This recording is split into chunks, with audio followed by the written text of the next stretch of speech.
Alright, ladies and gentlemen, welcome back. Yesterday we did just so-so, about 4-2 in the NBA. Why does Philly not release their lineups before the game? I mean, you really have to wait until game time to bet on Philadelphia, I feel, because Embiid and Maxey were both out. Got burned on that one.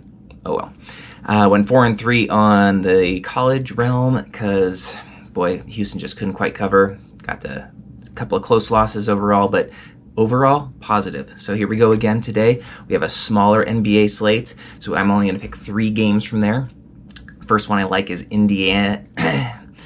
First one I like is the Pacers on the road against Boston. Halliburton might play. This is big because he is their best player. To get him back in the game, plus Boston played last night, and you're getting 7.5 points. I like that odds. They're 2-2 against them this year, so I think this should be a close game. Maybe they win it, maybe they don't, but I think they should be able to cover that 7.5. Going back to New York, I bet on them last night, and they paid off big time. They are 4.5-point favorites over the Jazz. Both of them played last night. The Jazz lost big at Brooklyn, while the Nets won big at Charlotte.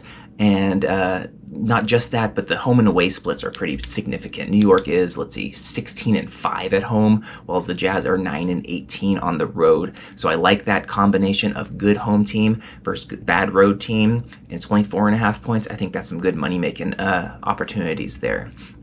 So I'm going to talk about Philadelphia and the Golden State Warriors. Right now, we're about 9 hours away from game time, and we have both Maxey and Embiid as questionable.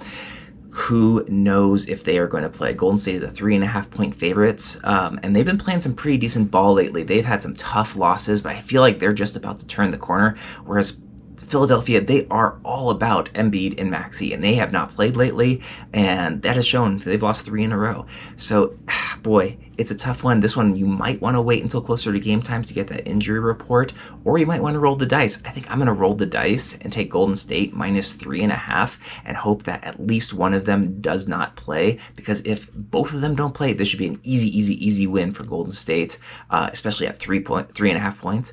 If one of them doesn't play, I think they could still cover, and even if they both play, I mean, the Warriors are still pretty good at basketball, and I know Embiid, if he comes back, he's going to dominate, but there's still a puncher's chance. So that one I'm going to leave up to you, but I do like Golden State to win that game based on the idea that at least one of those 2 stars in Philadelphia won't play. All right, so we're going to pivot a little bit. We're going to go to NHL. There's only 2 games tonight. Boy, not a lot of games lately. I do like hockey, so I like betting on hockey. You'll see more of this coming up. But both of these games, I like both of the favorites' money line. So they're not great money lines on their own. Seattle, they're playing San Jose. San Jose is super awful. They're super awful. They're even my team, but they're awful. I'm betting against them all year. So I take Seattle money line and then also St. Louis Blues money line.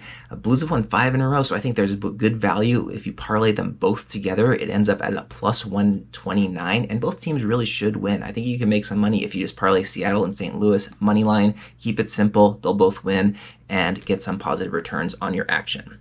All right, now I'm going to throw it back to Todd so he can throw his picks in before I get to a big slate of college basketball. Yo, it's Todd, Gamblers Hub. We're here on Tuesday. I like a parlay. I like the Lakers game over 248, and I like the Bulls as a money line minus 170, 175. You know what? You're going to make some money. It's Gamblers Hub. Todd here, and I am out of here. All right, thanks, Todd. So the first game I'm going to go with NCAA is South Carolina. South Carolina is surprisingly they're a 14.5-point dog at Tennessee. And now I know Tennessee is a top 5 team, and Tennessee is probably the better team, but 14.5 points, it's awfully high. I don't like that. South Carolina, they're holding their own. They're 17-3 this season. So there's not like they're losing.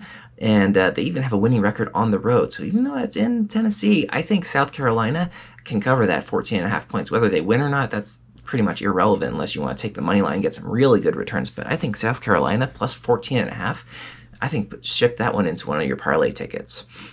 And let's stick with Carolina and go North Carolina. I like North Carolina as well. They only have 8.5-point favorites, and they're on the road on a 10-game winning streak, whereas Georgia Tech has lost 8 out of their last 9. So I think Man, I think that is not a bad bet to think that North Carolina can win by double digits. So I'm going to take both of them Carolina teams right now. All right, next up, I've got Illinois at -2.5. This is a low line for Illinois. They're a top 15 team, and they play pretty solid ball. And Ohio State, not so good. I mean, they started off good in their non-conference, but once they got into the Big Ten, they're 3-6 in the conference. So I like Illinois to cover that small line even on the road. Next up, we got Central Michigan, the Chippewas. 3.5 points. They're a decent team. They're not a good team. Let's not confuse ourselves. They're a decent team overall, and they're a decent team at home. However, North Illinois, bad team overall. Bad team on the road. So 3.5 points, again, not a very big line, and I think that they can cover that one. I mean, really, Illinois 0-7 in the MAC conference. Ooh. And 3.5 points, that's really nothing. So, take the money line if you want to, but I think 3.5 points is doable as well. All right, let's keep going with the mid-majors in the MAC conference with Akron, 10.5 points. It's kind of a big line, but they average an 11-point victory, and they are first place in the MAC. Eastern Michigan loses by 7 points a game, so I think this is another good spot.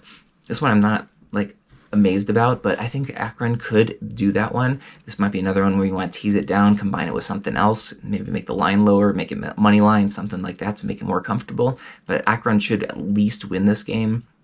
Whether they get to that 11 points, I'm not 100% sure, but I feel pretty confident in it. Next up, we're going to Miami, Ohio, plus 7.5 points. I saw this one and I was just very confused because they're basically the same team. They're both 10-10. They're both around 500 in the MAC conference. But you're getting 7.5 points just because you're on the road. I'm not seeing that one. Kent State has lost their last 2 games at home too. So, I mean, Miami, Ohio, that could even be a win for them. But 7.5 points is plenty of margin for error. All right, so here's my favorite pick of the day, I think, is Ole Miss at home against Mississippi State. I know a rivalry game, but Ole Miss is underrated. They're flying under the radar. They're 17-3 and they're not even ranked. And they're only 1.5 point favorites. Again, at home. They are undefeated at home this season. This is going to be a good one. So Mississippi State, they're good. They're 14-6, but that's just okay. And they have 0-4. They have not won yet this season on the road. Take Ole Miss. They are going to win this game, and the line's only 1.5. I think that's just going to keep going up before the game. So as soon as you see this, get some money on Ole Miss. All right, now we're going to go to a higher line. We got ourselves Kansas. They're a top team. I mean, they're a top 10 team, and they are playing a bad Oklahoma State team. They won 90-66 earlier in the year, and the line is 16.5. Big line. Leaves yourself open to a backdoor cover from Oklahoma State, but I just don't see it. I see Kansas getting ahead early, running it up, doing the home court thing, and just taking that easy win when they can get it. 16.5 points, they could win by 25, 30 easy. I'm not worried about that one either. All right, my last pick, we are going to the Mountain West Conference and Utah State, the not underrated, but under the radar Utah State. They're ranked 17, so they're not underrated. They're 18-2. They're 6-1 in the Mountain West. They're 13.5 point favorites against San Jose State, but San Jose State is not good. I mean, they're 1-6 in the Mountain West Conference, so it's not like they're playing the juggernauts. They're playing solid teams, and they're losing to them. So Utah State, 13.5 points at home. They're a great home team, so that is another one that I really like. If we're going to take my 3 favorite picks from college, I'd go with South Carolina plus 14.5. I'd go Ole Miss minus 1.5 and Utah State minus 13.5. And you parlay those 3 together. Those are my favorites. But you know what? You look at all these games that I've picked, that Todd picked. You look at the stats. You do whatever your process is, and you pick what you want. Maybe do some singles. Maybe do some parlay, some teasers, whatever it is that you do. And take this information for what it's worth. And happy gambling.